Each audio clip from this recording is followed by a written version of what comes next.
Greetings and good afternoon, wonderful Cash Tokens community. I've been working very hard on the tutorials this week, and I've also been putting together ideas about what I'm going to build with Cash Tokens. A couple things I figured out this week. For some reason, I had the idea that the category of tokens was going to be the hash or the transaction ID of the Genesis transaction. That's not the case. It's the hash or transaction ID of the transaction that generated the input that you use to make to create the Genesis transaction.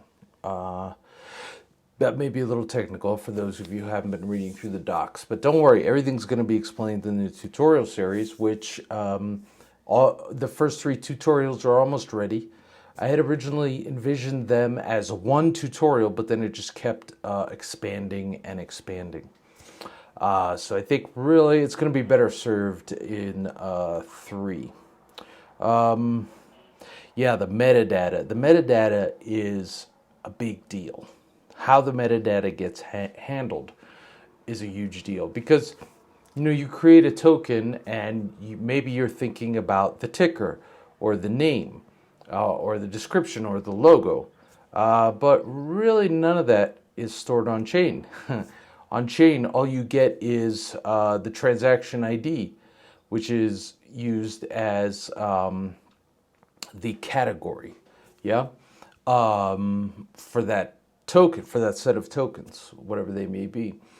So that's where Jason Dreisner's Bitcoin Cash Metadata Registries project or chip comes in, which you can Google BCMR chip, or you can go to otr.cash.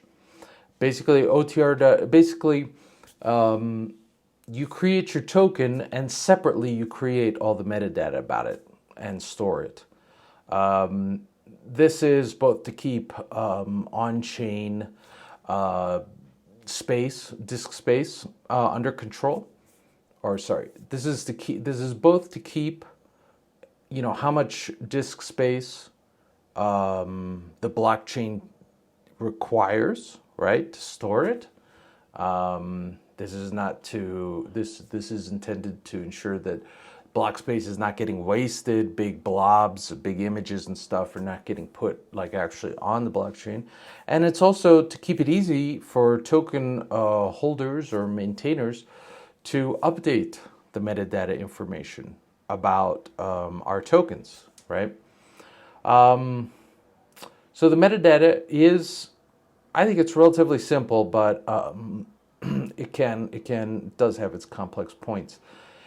And you're almost better served coming up with the metadata before you think about minting any tokens. It's going to make things easier, I think, if you do that. I'll have a tutorial just about metadata, about the BCMR. Now, it's turned out, in this, in this little tea kettle that is the BCH Cash Tokens community, that there's already 2 ways, 2 standards, if you will, to publish metadata. There's CRC20 and there's BCMR. I personally am not a fan of CRC20. It feels a little aggressive. One of the first tokens created using that method has the ticker USDT, right? Already they're squatting on that. Everybody can have whatever opinion they want about Tether, but it'd be really nice to have them on chain. So it'd be nice to have Tether on chain again, not as SLP, right, but as cash tokens. There's even an existing relationship, right, because they did issue some Tether as SLP, as SLP tokens on BCH. So, squatting on their ticker, this is just not friendly, right? For me, that just kind of puts CRC20 out of... sorry, I'm not a fan of it. because and a lot of CRC20 revolves around who can snap up a ticker first. It's almost like a new domain registry, but without any sunrise period for existing copyright holders to get in there and get their stuff. Now, you may not be a fan of copyright. I'm not a huge fan of copyright. I don't know. Sometimes it's okay. But like, if we want to build a thriving ecosystem here, then I personally, of course, I never speak for anybody but myself, really. I would like to see USDT as a cash token, issued as a cash token. I'd like to see USDC issued as a cash token. I think that'd be very good for the BCH ecosystem. So you have this thing, CRC20, where people are just squatting on those. I don't see how that's going to lead anywhere. That's why I like the BCMR better, which actually has been put forward by Jason Dreisner, who's the same person who has led. I mean, he hasn't done it all himself, but he certainly led the and done, I think, most of the heavy lifting, it seems, of cash tokens itself, right? It's a community effort, of course. But like, let's not forget that Jason Dreisner essentially brought us this.